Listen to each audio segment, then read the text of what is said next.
दोस्तों नमस्कार, स्वागत है आप सभी का फिर से एक नए वीडियो में। आप सभी को हमारी ओर से जय भोलेनाथ। आज के इस वीडियो में आपको बताने वाले हैं कि अगर आप बाइक से 12 ज्योतिर्लिंग और 4 धाम की यात्रा करने वाले हैं तो आपको किन किन चीज़ों को फेस करना पड़ेगा, मतलब क्या क्या दिक्कत आप लोगों को आ सकती है। धर्मपत्नी को साथ में लेकर चल रहे हैं तो ये आपके लिए सबसे बड़ा चैलेंज हो जाता है। तो इसीलिए ये वीडियो मैं आप लोगों के लिए बना रहा हूँ। भविष्य में कभी आप बाइक से 12 ज्योतिर्लिंग और 4 धाम की यात्रा करना चाहें तो आपको क्या अच्छा लगेगा और क्या बुरा, इस वीडियो में आपको बताएंगे। तो इस वीडियो को एंड तक ज़रूर देखना और अगर आप चैनल पर नए हो तो सब्सक्राइब जरूर कर लेना, साथ में बेल आइकन को दबा लेना और जिससे आने वाली वीडियो की नोटिफिकेशन आप सभी को सबसे पहले मिल सके। तो दोस्तों आप सभी को पता है कि हम लोगों ने अपनी 12 ज्योतिर्लिंग और 4 धाम यात्रा को 2 महीने में बाइक से पूर्ण किया। ज़रूरी नहीं है कि आप जो है कोई बड़ी बाइक लेकर जाएं या कोई जो बाइकर आजकल लेकर चलते हैं वो गैजेट लेकर जाएं। आप सिंपल तरीके से भी अपनी यात्रा को कर सकते हैं, जैसे कि हम लोगों ने किया। हमारे पास में एक नॉर्मल बाइक थी HF डीलक्स और हमारे पास में मेरा वज़न प्लस इसका वज़न प्लस हमारे सामान का वज़न इतना होता था और हम लोग प्रतिदिन 350, 400, कभी 450, कभी कभी 500 किलोमीटर भी चले हैं। और प्रतिदिन हमारा जो चलना रहता था वो बाइक से 350, 400 किलोमीटर रहता था। तो हम लोग जब घर से निकलने वाले थे हमने तभी सोच लिया था कि हमारी इस यात्रा में कुछ कठिनाइयाँ भी आने वाली है, कुछ जो है हम लोग एंजॉय भी करने वाले हैं। दोस्तों कठिनाइयाँ तो मैं बाद में बताऊंगा। सबसे पहले अच्छी चीज़ आपको बता दें कि जब आप बाइक से यात्रा करते हैं तो प्रकृति को बड़े करीब से देखते हैं। जो भी शहर आते हैं, गांव आते हैं, जो भी दार्शनिक चीज़ें होती हैं उनको जब आप देखते हैं बाइक से चलते हुए तो आपको ऐसा लगता है जैसे आप अपने गांव में ही हैं, अपने शहर में ही हैं और उसको आप करीब से देख पा रहे हैं। बहुत अच्छा अनुभव होता है। और जब आप किसी धार्मिक स्थल पे पहुंचते हैं, यानी आप कहीं ज्योतिर्लिंग या कहीं धाम पे पहुंचते हैं तो वहाँ पे अपनी बाइक से ही आप कहीं पे भी आ जा सकते हैं और बाइक जो है वो मंदिर के सबसे निकट तक पहुंच जाती है। तो ये सबसे अच्छा होता है। और दूसरी बात यह है कि बाइक से जाने में सबसे कम जो है वो खर्चा होता है। जैसा कि आप लोगों को पता है कि हमारी इस यात्रा में बाइक में जो पेट्रोल जला वो ओनली 30,000 का जला, यानी केवल 30,000 रुपये, यानी 31,500 रुपये मैंने बताया था शायद। यानी तो समझ सकते हो कि 30,000 रुपये लगभग पूरी यात्रा में खर्चा हुआ बाइक से, केवल पेट्रोल का। तो और जो बाकी के खर्चे थे वो तो हम अपनी आवश्यकता अनुसार कर सकते हैं, कुछ कम भी कुछ ज़्यादा भी। हमें जैसा हमें अफोर्डेबल लगे वो चीज़ हम ले सकते हैं। होटल भी ज़्यादा महंगे नहीं लें तो, अगर सस्ते भी लें तो अपने हिसाब से आप खाने पीने में भी खर्च कर सकते हैं। तो वो सब अपना अपना खर्चा होता है। बाकी मेन जो है वो पेट्रोल तो आप चाहे मैं जाऊं चाहे आप जाएं वो तो लगता ही है। तो अच्छी चीज़ें ये हैं कि जब आप बाइक से जाते हैं तो सबसे अच्छा रहता है कि यार हम बाइक से कहीं भी आ जा रहे हैं। अब आपको बताते हैं कि अगर आप बाइक से 12 ज्योतिर्लिंग और 4 धाम की यात्रा के लिए जाते हैं तो आपको क्या क्या सावधानी रखनी चाहिए, किन किन चीज़ों को आपको फेस करना पड़ सकता है। सबसे पहली बात, आपको गाड़ी कहीं पे भी नहीं रोकना है, मतलब बेवजह किसी ऐसी जगह नहीं रोकना है जहाँ पे आपको कोई दिक्कत हो सकती है। ठीक है, पहली बात मतलब आपको ऐसी जगह रुकना है जहाँ पे एक तरह से सार्वजनिक स्थल हो और पेट्रोल पंप वगैरह पे तो आप पूरी तरह सुरक्षित रहते हैं, ऐसा मैंने अनुभव किया है। और क्योंकि हम लोग पानी भरने के लिए ज़्यादातर पेट्रोल पंप पे रुकते थे पेट्रोल डलाने के लिए, और कई बार हम लोगों ने वहाँ पे विश्राम भी किया है, कई 10-20 मिनट, 30 मिनट या 1 घंटे तक। तो आपको सबसे पहली बात तो यही ध्यान रखना है कि यात्रा में बेवजह कहीं पे भी गाड़ी को नहीं रोकना है, अपनी बाइक को। दूसरी बात ये है कि आप जब दक्षिण भारत में जाते हैं तो आपको लैंग्वेज का इशू मिलेगा पहला तो। ठीक है, लैंग्वेज का इशू एक सबसे बड़ा इशू रहता है।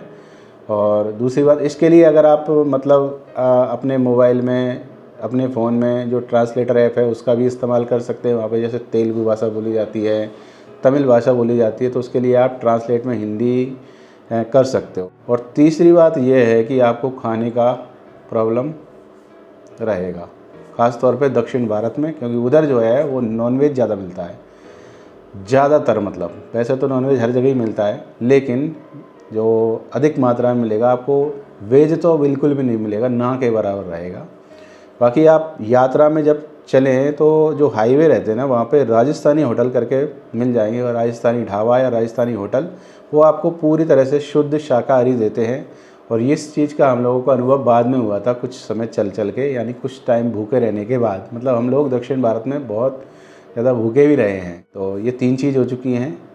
पहला तो आपको बेवजह गाड़ी कहीं पे रोकना नहीं है।